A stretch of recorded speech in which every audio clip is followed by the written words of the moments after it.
Oh, hey! Brandon, you will not believe what I just found. What? The multiverse! The multiverse? What is the multiverse? Oh, come on, like in the movies. Oh, you mean that place that has like an infinite amount of universes with infinite versions of ourselves? There's no way that place is real. That looks like a Christmas ornament. Yeah, in this universe. Let me see that. What? No. Oh! Brandon, what did you do? You just broke the multiverse. John, for the last time, there's no such thing as The multiverse!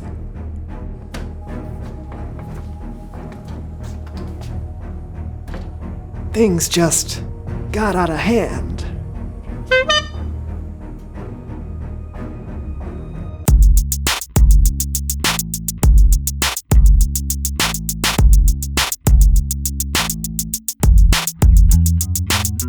Welcome to the So-and-So Show. I'm Brandon, that's John, and we are excited about today's show. Yes, we are, because we're talking about courage. That's right, and today we have a very special guest, and I have to say, I am extremely excited about this. I'm a big fan. I even brought us along, I brought the, oh man, I forgot something that I want him to sign. I'll be right back, cover for me. I'll be right back.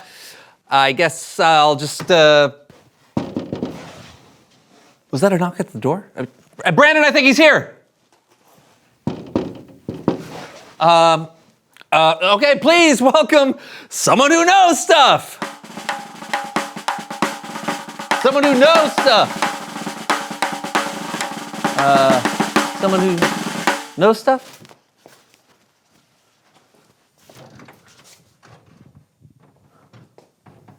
Hello? Hello. Hi. Would you like to come in Oh, indubitably. and have a seat? Oh, yes, that would be most appreciated. Now? Oh, ha, yeah, yes, of course. Thank you, whoever you are. Yeah. Let's see, where do I begin? So many choices. What if I mess up? I don't. Whoa. Most appreciated. Thank you. Thank you. I'm sorry, but what did you say your name was? It's John. Ah, thank you, Super John. Or do you prefer John Man? Just John is fine. Very good. Just John. Thank you for the hospitality. Actually, do you know why I've been summoned? I'm not going to have to do anything serious or alarming, am I? Oh, no, I don't think so. My friend Brandon, he's a huge fan of yours, and he just thought we'd, have you on the show to talk about courage and being a superhero. I see. Why don't we start with TR and what you know? That would be splendid. Yes. I am Captain Anxiety, and I know many, many very heroic things. Great. Tell us why it's important to have courage when you're a superhero. Absolutely. Courage. That's not really my strong suit. It's not my speciality, if you will. I'm more of a person who likes to run, hide, and scream like a fainting goat. Like, oh. That's really my modus operandi, if you will. There's lots of ways to stand up for what's right. You are correct, Just John. For instance, I like to make sure no one does any over-squeezing of the avocados in the grocery store. You can make sure they're ripe, but any more than that and you've crossed the line. Sure. Looking out for those that don't have a voice in our society is an incredible way to stand up for others and show courage. So what do you usually tell the over-squeezers? Yeah. I don't usually say anything. I don't want to step on anyone's toes. So what I do is usually stare at them with my ubiquitous eyes of judgment. That usually elicits the desired response. Oh, yeah, I bet. don't take this the wrong way. You just seem to be a little, I don't know, scared to be a superhero. Not a truer word was spoken, Just John. But fear should not deter one from being heroic. A hero should endeavor to do what's right despite his or her fear. At least, that's what I read whilst perusing the Hero's Handbook. Oh. You can have that, I have many. Oh. I even signed it. Oh, wow. Oh, okay, thank you. Yes. Brandon's gonna be so sorry he missed you, but thank you so much for coming on the show today. You were very, very enlightening. Oh. Yes. Anytime, Just John. Tell your friend, hello from me, All right. Captain Anxiety. I depart. Ah. Oh, it opens inward. You This pull it. barrier has been placed here by my arch nemesis. Yes. Here, hold on a second. Nope. Ah, There you go. much appreciated, Just John. Sure. Doors are my kryptonite. Also, pickle jars are my kryptonite. And I'm not so fond of, well, kryptonite. But no matter, I depart.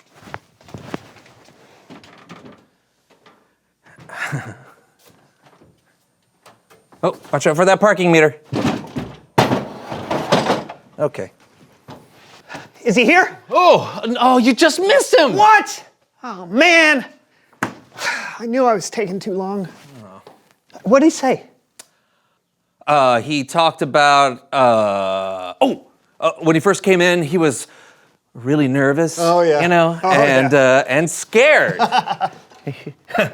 But he had some amazing things to say about not letting his fears keep him from being a hero. Well, he is Captain Anxiety after all. I knew he'd be a great guest. Oh, he also told me to tell you, hello. Yeah? And he gave me this to give to you. The Hero's Handbook! Oh, and he signed it. Apprehensively yours, Captain Anxiety. This is the greatest day of my life. Oh. It's Bible story time with Kellen.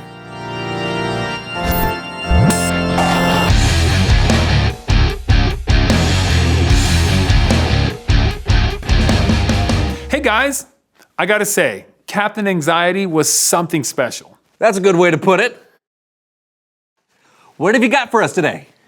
Well, as Captain Anxiety demonstrated, sometimes heroes aren't the ones you usually think of. That's what today's story is all about, and we're gonna tell it with Laundry Theater!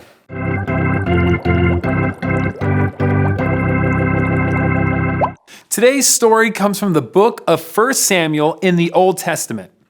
The Israelites had a king named King Saul, but instead of doing what God wanted him to do, Saul did what Saul wanted to do. So God decided there should be a new king and told one of his prophets, a priest named Samuel, to go and find one. So Samuel traveled to Bethlehem to meet with a man named Jesse. He informed him that one of his sons would be the new king of Israel. Now the first son, Eliab, definitely looked like a king. And Samuel thought this had to be the one. But God spoke to Samuel and said, "Do not consider how handsome or tall he is. People look at the outside of a person, but the Lord looks at what is in the heart. He will not be the new king." Jesse had 6 other sons stand in front of Samuel, but God told Samuel that none of these would be king either. Samuel asked Jesse if he had any other sons, and Jesse sent for his youngest, David, who was out tending the sheep. Now, David was extremely young and smelled of animals. He was far from looking like a king. But once again, God looked in David's heart instead of his appearance and knew that this would be the next king. Now, David was not king yet. He was still tending his father's sheep. And King Saul, well, he had no clue that a new king had even been lined up. You see, Saul was busy trying to stop an invasion from the Israelite enemies, the Philistines, and Saul had run into a problem. A 9-foot tall problem named Goliath. Goliath was a soldier for the Philistines, and every day Goliath would walk down into an open field and offer a challenge of single combat to any Israelite. If anyone could defeat Goliath, the Israelites would win the war. Unfortunately, the Israelites were terrified, and no one was brave enough to face Goliath.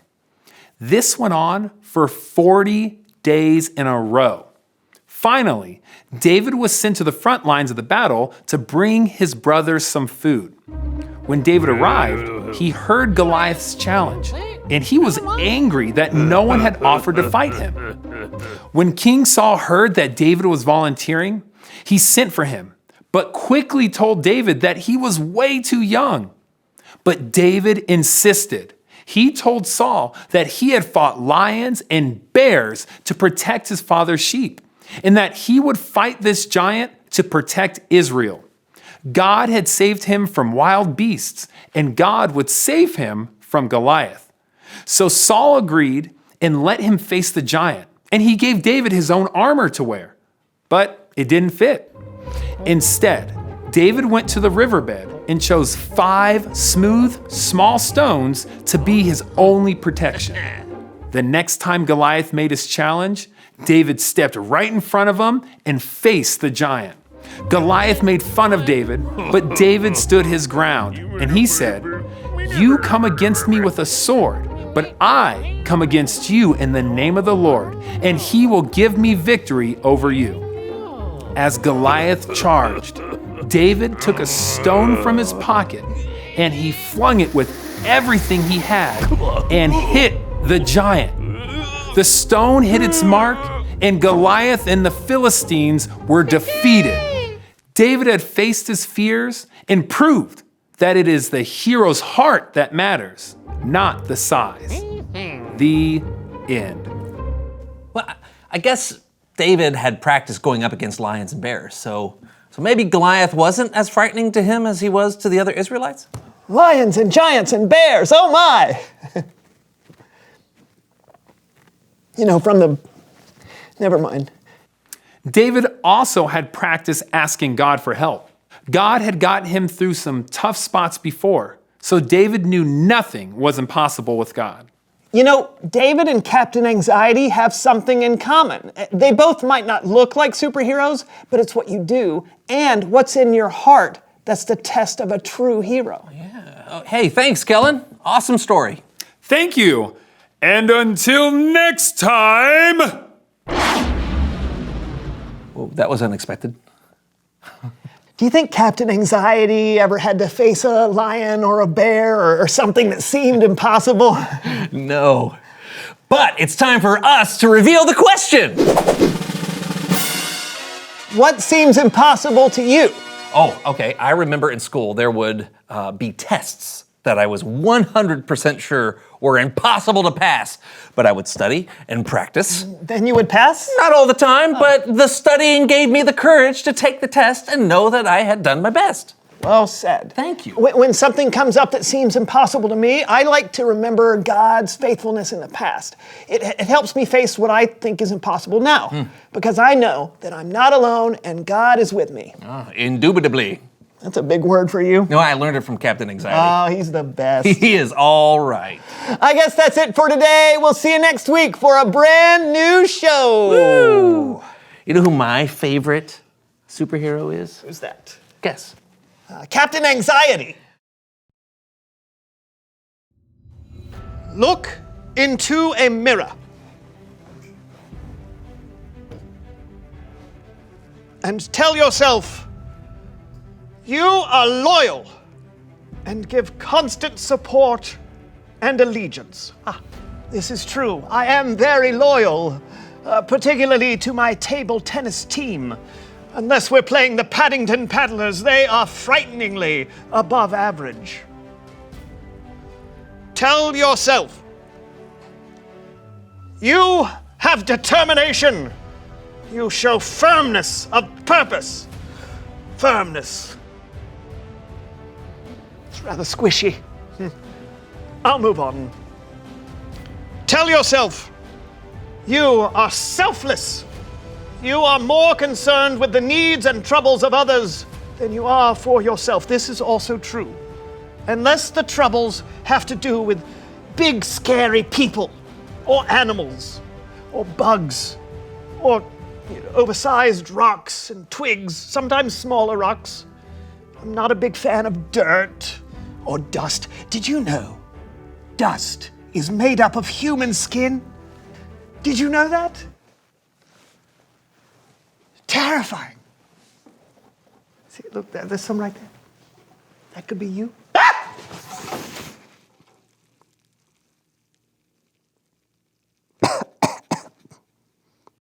This is where dust is born.